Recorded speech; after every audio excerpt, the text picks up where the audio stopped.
So we are going to take a look at file reading. So, this is the last subject of this. Let's go ahead and create a new class for this. And notice that I'm not in my normal, minimalistic view here because I need to because we need to put any file that we want to read into a specific location. So let's go ahead and create file reading example. Right? And I'm going to go ahead and download a text file from Project Gutenberg. Interesting history over here if you want to know about it. But I'm going to grab, let's go ahead and grab the complete works of William Shakespeare. This is one of my favorite ones. This is pg100.txt. I know the text name for it. Complete works. And you'll notice that this is a plain text file right over here. So we just download it, save link as, and I've already got a copy on my desktop. We open up this file. I'm going to rename it to something to something a bit easier to read for us. But this is just the complete works of William Shakespeare in that type. I'll rename it pg100.txt because it's Project Gutenberg file 100. And so what I'm going to do now is that I need to put it into my project folder so that Java knows to look for it. So I'm going to put it not inside the SRC folder. And what I've done is I've just hit Control-C to copy it.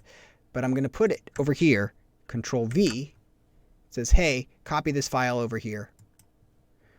And you'll notice that it pops up right over here. Also, interesting to note, the file size, 5.78 megabytes, exceeds the configured limit, 2.56.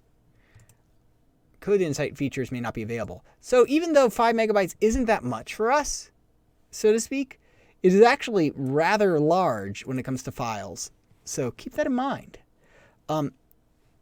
So this will come back in a second for us. So let's go ahead and take a look at how to read a file. PSVM. All right. So, and this will go also into try-catch statements in Java. So it's not really anything too scary over here. Reading a text file is fairly easy. The way I learned it was actually terrible. We had to use file buffers and file readers and that kind of thing. Don't do that. That's so much easier if you just use what you already know, which is scanner. So we're going to use scanner to read stuff, right? So scanner is equal to new scanner. Rather than putting system.in over here, instead we'll give it a file. A file is a special type of object we'll learn more about. Right now it's Blackmagic. But file, which is in java.io.file, by the way, IO for input output, is equal to a new file. And you just simply give it the name of the file that is stored right over here, pg100.txt. pg100.txt. Notice that it's asking for the path name over here. Now, the path name, we don't need to give it a full path. In other words, where exactly in my computer it needs to be found. Instead, it's just simply sufficient for me to put it pg100.txt since it's in the top of my project. And so now what I say is all I want to do is scan that file. You'll notice that this comes up with a new error, which says that there's an unhandled exception, file not found exception. And that's because that I could easily get an error. I could tell it to look for this file and then it could crash. It allows you to put an invalid file name in, and perfectly fine with that because you might also want to write to a file. So here, what we do is that we say scanner is equal to new scanner file. And what we'll have to do is we'll have to put it into a try-catch block, which means that basically, right there, sometimes we do stuff that could potentially crash our code. A try-catch block simply says that I will attempt to handle that error if it comes up. So what we'll do is that it was a exception E. So if what happens here is that basically if that file path isn't valid, Java will throw an exception. And what we'll do is that we'll catch that exception. So this try block it basically says, try this code. If we get an error, we're going to handle it here and the program won't crash. And we can prove it by having aceout done. So catch sout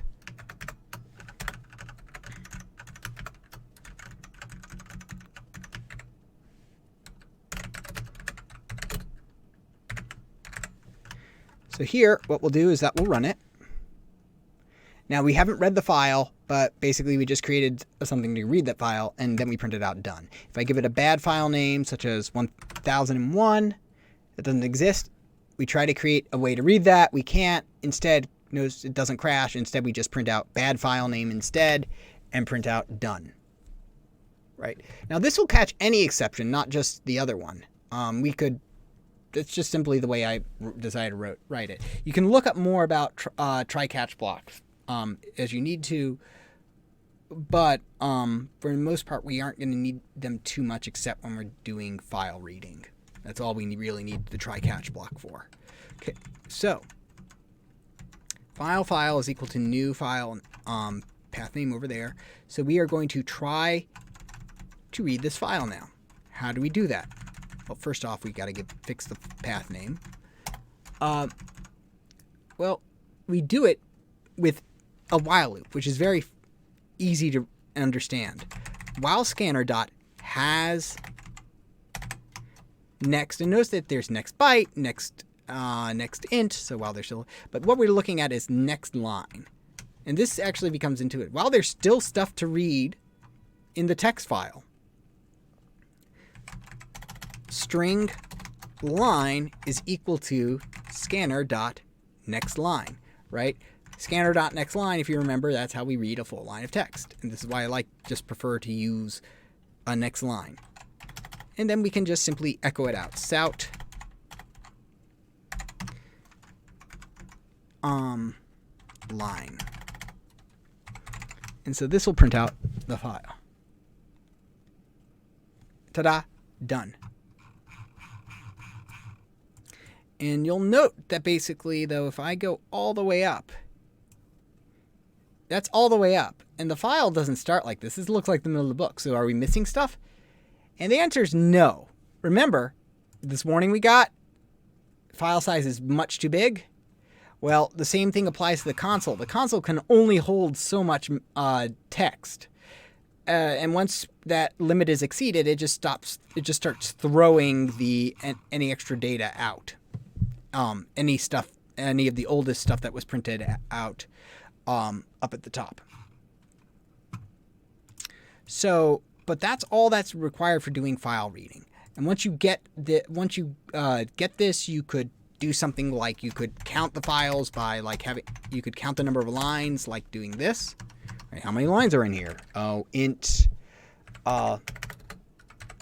lines is equal to 0, right? While we read a line, what we do when we ever read a line, we do lines plus, and that would count the number of lines. Or we could totally count the number of cars, right? Num cars is equal to 0.